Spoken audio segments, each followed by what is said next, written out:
Assalamualaikum warahmatullahi wabarakatuh. Selamat pagi anak-anak, tetap semangat ya. Ketemu lagi dengan mata pelajaran seni budaya. Pada pertemuan kali ini kita akan membahas masalah gambar ilustrasi. Seperti apa gambar ilustrasi itu? Silahkan simak video berikut ini. Yuk.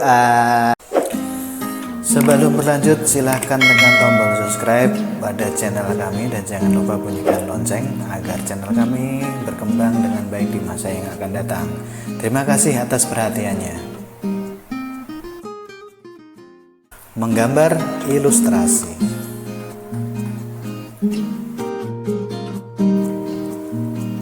Kata ilustrasi berasal dari bahasa Latin illustrate yang berarti menjelaskan. Dalam bahasa Inggris yaitu illustration yang berarti menghias dengan gambar-gambar. Dengan demikian, gambar ilustrasi adalah gambar yang berfungsi sebagai penghias serta membantu menjelaskan suatu teks, kalimat, naskah, dan lain-lain pada buku, majalah, iklan, dan sejenisnya agar lebih mudah dipahami. Menggambar ilustrasi adalah cara menggambar yang lebih mengutamakan fungsi gambar itu sendiri sebagai bahasa untuk menerangkan atau menjelaskan suatu hal atau keadaan. Gambar ilustrasi adalah gambar yang digunakan untuk memperjelas ide, cerita, atau narasi. Tujuan dari gambar ilustrasi adalah memperkuat, memperjelas, memperindah, mempertegas, dan memperkaya cerita atau narasi. Fungsi dari gambar ilustrasi dapat juga dimanfaatkan untuk menghidupkan sebuah cerita. Gambar ilustrasi yang baik adalah ilustrasi yang dapat merangsang dan membantu pembaca untuk berimajinasi tentang cerita. Ilustrasi sangat membantu mengembangkan imajinasi dalam memahami narasi. Prinsip gambar ilustrasi. Karena fungsinya memberikan informasi atau penjelasan, gambar harus lebih mudah dipahami sehingga gambar disesuaikan dengan hal-hal sebagai berikut: cerita, tulisan, dan objeknya. Tingkat umur, misalnya cerita anak, cerita remaja, dan dewasa.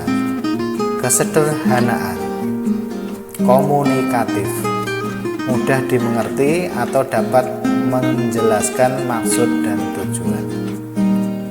Fungsi gambar ilustrasi untuk memperjelas suatu cerita pada sampul buku cerita, cover, dan isi buku. Untuk memperjelas tulisan ilmiah. Untuk menjelaskan atau sebagai pelengkap gambar reklame. Untuk cerita bergambar. Untuk mengisi kekosongan. Untuk mengungkapkan rasa humor. Untuk mengungkapkan kritik, sindiran, atau ejekan. Unsur gambar ilustrasi ditekankan pada pemilihan bentuk objek gambar, misalnya ilustrasi alam, ilustrasi benda, ilustrasi hewan, dan ilustrasi tumbuhan. Jenis-jenis gambar ilustrasi. Jenis gambar ilustrasi berdasarkan corak dan bentuknya, dan jenis gambar ilustrasi berdasarkan penempatannya. Untuk jenis gambar ilustrasi berdasarkan corak dan bentuknya, seperti corak realis, corak dekoratif, corak karikaturis, corak ekspresionis. Sedangkan jenis gambar ilustrasi berdasarkan penempatannya, misalkan ilustrasi cerita adalah ilustrasi yang digunakan sebagai pengiring dalam cerita pendek atau cerita bersambung ataupun fabel yang terdapat pada buku. Ilustrasi komik atau cerita bergambar adalah kumpulan gambar ilustrasi yang tersusun berurutan dan terpadu menjadi jalinan cerita bersambung. Ilustrasi rubrik merupakan gambar penghias suatu ruang khusus atau kolom pada media cetak. Ilustrasi sampul atau cover buku adalah ilustrasi yang menghiasi sampul sebuah buku, majalah, buletin, dan sejenisnya. Karikatur dan kartun. Gambar karikatur kebanyakan ditampilkan pada media massa seperti koran dan majalah. Ciri penggambaran karikatur dan kartun tidak jauh berbeda. Perbedaannya hanya pada pesan yang disampaikan. Gambar karikatur umumnya syarat kritikan atau sindiran tertentu dengan gaya yang lucu. Sedangkan gambar kartun biasanya untuk tujuan humor dan lelucon. Ilustrasi periklanan adalah gambar atau foto yang menghiasi iklan produk-produk tertentu. Iklan tersebut bisa dalam bentuk baliho, brosur, atau poster. Misalnya iklan produk obat-obatan atau makanan. Bentuk objek gambar ilustrasi. 1. Menggambar ilustrasi dengan menggunakan objek langsung.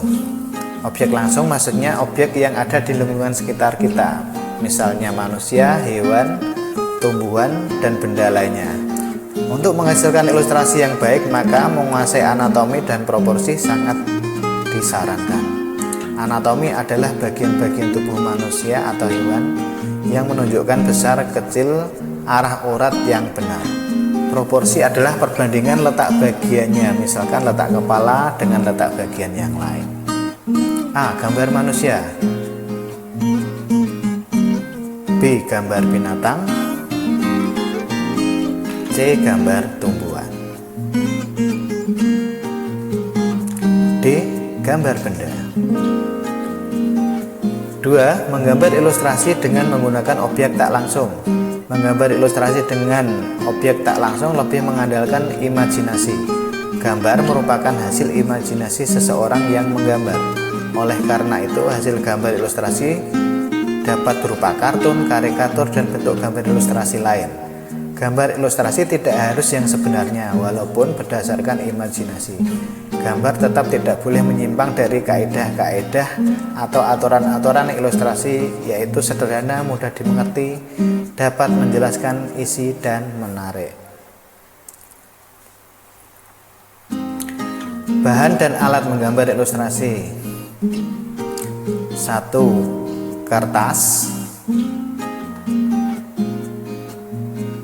drawing pen, spidol dengan beraneka ragam ukuran, pena tulis, kuas, pensil. Gambar ilustrasi dapat berupa hitam putih atau diberi warna. Media pewarna bermacam-macam, misalnya pensil warna, cat air, cat poster, krayon, dan lain-lain. Selain menggambar dengan cara manual, teknologi digital sekarang telah memungkinkan membuat gambar ilustrasi berikut pewarnaannya dengan menggunakan komputer. Proses menggambar ilustrasi. Gagasan atau ide. Sebelum menggambar ilustrasi, harus dipahami betul tuntutan atau pesan yang terkandung dalam teks cerita atau sejenisnya. Misalkan ilustrasi cerpen tentang cerita rakyat Malin Kundang. Setelah ide atau gagasan, maka buatlah sketsa. Proses pengerjaan gambar diawali dengan membuat sketsa menggunakan pensil. Sketsa cukup dibuat secara sederhana saja. Setelah sketsa, maka pewarnaan gambar. Dalam pewarnaan gambar, baik dengan teknik hitam putih maupun pembagian warna, perlu diperhitungkan unsur-unsur yang merupakan gambar yang menarik selalu dipengaruhi oleh kesan pencahayaan yang tepat. Artinya, mana yang mendapat kesan gelap dan mana yang mendapat kesan terang, serta dapat menentukan dari mana sinar itu datang dan kemana jatuhnya bayangan. Pewarnaan yang disertai penempatan bayangan yang baik dapat memberikan kesan 3 dimensi pada gambar tersebut.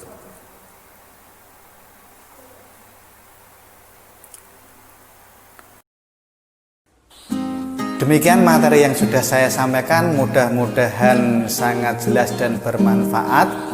Apabila ada pertanyaan, bisa kita bahas di program daring berikutnya. Tetap semangat, tetap belajar. Billahi taufiq wal hidayah. Wassalamualaikum warahmatullahi wabarakatuh. Semangat!